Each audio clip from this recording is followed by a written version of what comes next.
ನಮಸ್ಕಾರ. ಇವತ್ತು ನವದೆಹಲಿಯಲ್ಲಿರತಕ್ಕಂಥ ರಾಷ್ಟ್ರೀಯ NKS ಸಭೆಗೆ ಕರ್ನಾಟಕದಿಂದ ನಾನು ಅಧ್ಯಕ್ಷನಾಗಿ ನಾಗೇಗೌಡ, ಪ್ರಧಾನ ಕಾರ್ಯದರ್ಶಿಯಾಗಿ ಚಂದ್ರಶೇಖರ್, ಉಪಾಧ್ಯಕ್ಷರಾಗಿರ್ತಕ್ಕಂಥ ಪೃಥ್ವಿಕುಮಾರ್ ಹಾಗೂ ನಾನು ಸಭೆ ಬಂದರು. ನಮ್ಮೊಟ್ಟಿಗೆ ಇವತ್ತು ತೆಲಂಗಾಣದ ಅಧ್ಯಕ್ಷ ರಘುನಂದನ್ ಅಧ್ಯಕ್ಷರಾಗಿ ಬಂದಿದ್ದಾರೆ. ಇವತ್ತು ನಾವು ಸಭೆಗೆ ಹೋಗೋದಕ್ಕೆ ಮುಂಚೆ ಚರ್ಚೆ ಮಾಡ್ತಾ ಹಾಗೆ ಒಂದಷ್ಟು ತೆಲಂಗಾಣ ಆಂಧ್ರದ ಡೆವಲಪ್ಮೆಂಟ್ ಬಗ್ಗೆ ಕರ್ನಾಟಕದ ಡೆವಲಪ್ಮೆಂಟ್ ಬಗ್ಗೆ ಚರ್ಚೆ ಮಾಡ್ತಾ ಹೋಗ್ತೀವಿ. ಕಾರಣಕ್ಕಾಗಿ ಇವತ್ತು ಪೃಥ್ವಿಕುಮಾರ್ ಅವರು ಉಪಾಧ್ಯಕ್ಷರು ಅವರೊಟ್ಟಿಗೆ ಚರ್ಚೆ ಮಾಡ್ತಿದ್ದಾರೆ. ಅವರ ಗಮನಿಸಬೇಕು, ಮುಂದೆ ಹೋರಾಟಕ್ಕೆ ತಮ್ಮ ಸಾಧನೆ ಬಯಸ್ತಾ ಹೊರಟು.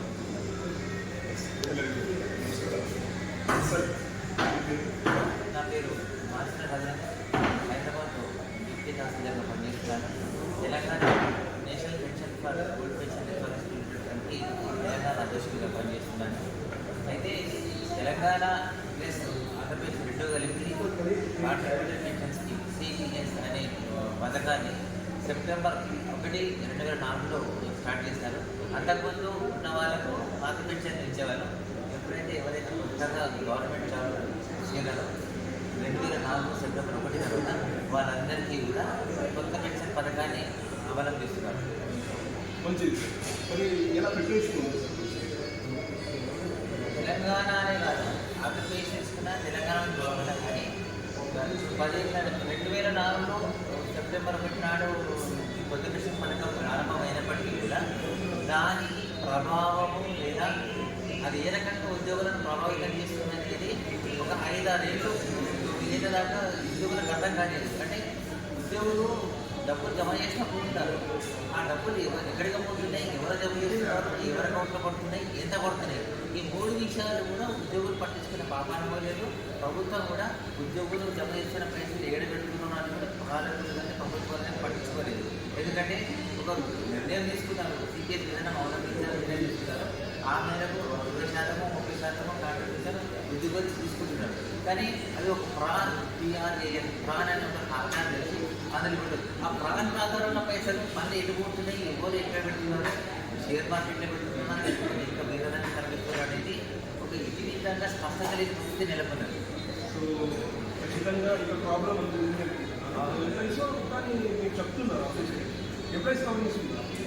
ఎంప్లాయీస్ కొంతమంది ఆసక్తి వాళ్ళు గమనిస్తారు. ఎందుకంటే ప్రతి కార్యాలయంలో కూడా ఒక క్లర్క్ మాత్రమే ఈ అకౌంట్స్ ఉద్యోగం శాలరీస్ అయితే పట్టిస్తుంటాడు. ఏ నెల ఎంత CPS CPSలో ఉద్యోగి జీతంలో వచ్చి డబ్బులు జమ అయితే అనేది ఆయన పట్టిస్తుంటాడు. అతని ఇప్పటి వాళ్ళు ఏం చెప్తారంటే, మీ జీతంలో వచ్చి ఒక ఉద్యోగి 40,000 వచ్చినాయి అనుకోండి, కనీసమైనా కానీ ఒక 2,000 రూపాయలు, 2,000, 3,000 రూపాయలు CPSలో జమ చేయాల్సిందే. ఎందుకు జమ చేయాలి అంటే, ఒకవేళ CPS ఉద్యోగి కనుక దురదృష్టవశాత్తు అతనికి ఏమైనా అయినా కానీ అతని జీవితం రూపాలైతే అతని ఖాతాలో 30,000 తప్ప ఏముంటాయి. అంటే దహన సంస్కారాలకు అయ్యే పైసలు కూడా ఉంటాయి అసలు. అటువంటిగా అంటే ఇప్పుడు ఒక వ్యక్తి పోటీ పరీక్షలకు ప్రిపేర్ అయింది, గ్రూప్ 1 పోస్ట్, గ్రూప్ 2 పోస్ట్, IASకు సెలెక్ట్ అయినా కానీ అతను CPS కిందకి వస్తాడు. మరి ఒక వ్యక్తి నౌకరీ వచ్చింది, ఉద్యోగం వచ్చింది, ఆఫీసర్ అయినా అంటే కుటుంబం అంతా సంతోషిస్తుంది. అరే మా వాడికి నౌకరీ వచ్చింది, ఉద్యోగంలో ఉన్నాడు, మంచి హోదాలో ఉన్నాడు. కానీ పైన పట్టాలను లేక ఆయనకు పొరపాటు అంటే అనుకోదు, దురదృష్టం ఉంటే ఏదో అయితే అనుకోదు మనము. కానీ అయితే మాత్రము ఆయన ఖాతాలో ఉండేది తృణప్రాయమే. కనీసం ఏమాత్రం ఖర్చులు కూడా సరిపోయినట్టు చేతిలో పెట్టేస్తారు. అయ్యా ఈ ఖాతాలో ఏదో 2-3 వేలు చెప్తారు తప్ప ఒక పెన్షన్, పాత పెన్షన్ స్కీమ్లో ఉన్న వ్యక్తికి అదే వ్యక్తి కనుక దిగిపోతే, పదవి దిగిపోతే 1,00,000 రూపాయలు క్రెడిట్ ఇస్తారు, 1,00,000 రూపాయలు పెన్షన్ వస్తుంది. అంటే దిగిపోతే పదవి విరమణ చెంది దిగిపోతే అంత డబ్బు వస్తుంది.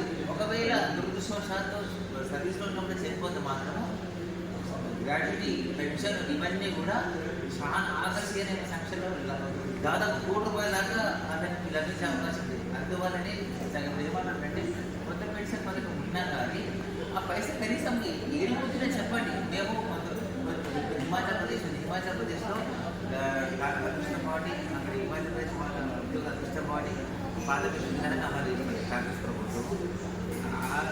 చాలా చోట్ల, చాలా రాష్ట్రాల్లో, ఇంక్లూడింగ్ కర్ణాటక, ఆంధ్రప్రదేశ్, తెలంగాణలో కూడా మేము ఉద్యోగులకు పాత పెన్షన్ విధానాన్ని అవలంబించమని చెప్పి అధికారులకు వచ్చారు. వాళ్ళు ఏపీలోనేమో జగన్ లేదు నేను దాని మీద కొంచెం రివ్యూ చేస్తా, పాత పెన్షన్ విధానం అవలంబించడమా లేకపోతే వేరే రకాల ముఖ్యమైన కేసు అమౌంట్ కానీ చెప్తారు తప్ప దాని పేరు మారుస్తారు. కానీ మేము పాత పెన్షన్ ఇస్తున్నాం ఒక్క మాట చెప్పట్లేదు. సిపిఎస్ రద్దు చేస్తాం, న్యూ పెన్షన్ స్కీమ్ రద్దు చేస్తాం, పాత పెన్షన్ ఇస్తామని ఒక్క మాట చెప్తలేదు. అందుకోసమే ఏదైనా ఉంటే ఒకటే మాట్లాడుతున్నాం, మాకు అమృతం ప్రసాదించే మహాప్రభు అని అడుగుతాను. ఎందుకంటే సిపిఎస్ స్కీమ్ అనేది దాంట్లో అమృతం లేదు. ఎందుకంటే అది ఆగమే గోచరం పెన్షన్ స్కీమ్ అనమాట. అది ఏమైందో తెలియదు, అది ఎవరు పోతుందో తెలియదు. ప్రభుత్వం దగ్గర కూడా నివేదిక లేవు. ఆ డబ్బులు కోట్ల మంది ఉద్యోగుల దగ్గర తీసుకున్న పైసలకు నివేదిక లేదు. అవి ఏడాది జమ ఇచ్చిన పైసలు అనేది.